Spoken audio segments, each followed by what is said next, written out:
I'm going to talk with you guys about a free Google app called Classroom that I've been using for the past several years. Our district is actually one-to-one in Chromebooks, so Google Apps are used across the district where I work. So as a teacher at my school, we're required to use Google Classroom, and I find it very user-friendly. So this is what the screen would look like. It's googleclassroom.com. You open it up, and you would actually have to create your user login. I already use it at our school, so I'm just going to go to what my classroom looks like. And I teach second and fourth hour entrepreneurship, third hour intro to business, seventh hour business communications, and then accounting and advanced accounting in the same hour. My advanced accounting, I just have a few of those students, so they're just embedded in my regular accounting class. I'll show you, let's see, intro to business.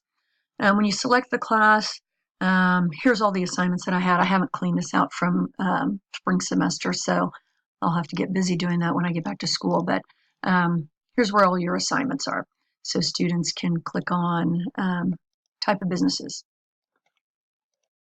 Well, that's where I would select, and I could see students who have turned them in, and this is where I grade them at. I can give them their grade here.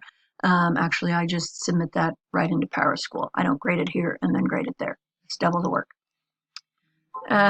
It tells you how many are not done.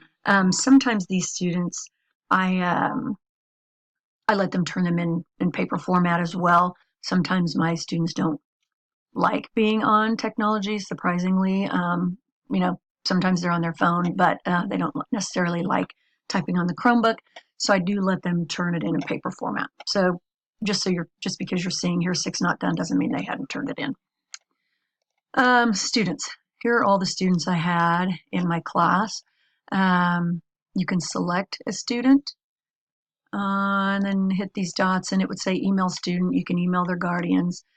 Invite guardians to view all of their assignments if you want to. And there's, again, actions, email, remove.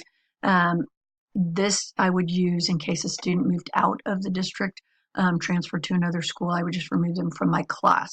That way, if they transfer to another school within the district, they're still not getting updates from me or assignments sent to them through email by me. Invite students. Here you can type in their name and then invite them, and it will send them an email stating that they're invited to my classroom. Here's the class code. Hit this drop down here, and you can hit display. That way you don't have to write it on the board. You don't have to keep telling them verbally over and over. You can project this on the overhead, and they'll see it, and they'll be able to join the class. Stream. Here's where the classes are. About. This is the title of your class. Just a little description if you want. Where does the class meet? I don't ever fill that in, but you can. We'll go back to stream. Up here at the top, you'll see show deleted items. You can turn that on or off.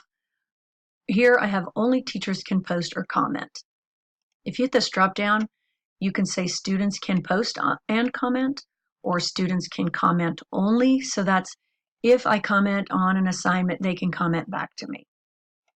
If you have students can post and comment, I would be very careful because when I first joined Classroom, I didn't know about this, and I think this was the default. So all of a sudden I see students piping in with comments and pretty silly comments, not being responsible with what they were saying, not necessarily bad, just kind of something that was not necessary to be on the classroom. So make sure you look at this and select accordingly. I always have only teacher can post or comment. Let's see.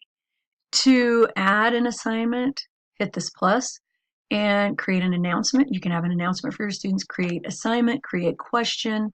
I always just do create assignment, and it does this. So create title, chapter 29, key terms. And then you can type in something like read chapter 29 and use each key term in a sentence. relating to the chapter. And then here you hit your due date. So July 19th, time 11:59 p.m. And I usually always have just no topic. And then assign. And then it'll pop up here. And then once it pops up here, students will automatically get an update. They know they're going to get an email stating, oh, I have an assignment coming up. So it kicks that right to them. I'm going to delete this. I don't want that to stay in there. Delete and delete. So again, very user-friendly, easy for the students to maneuver around. Your assignments are all over here. So entrepreneurship and down, I've got them in order of hour that I have the students. So again, free Google app. So if you use Google at all, this is very beneficial. Again, very user-friendly for teachers as well as students.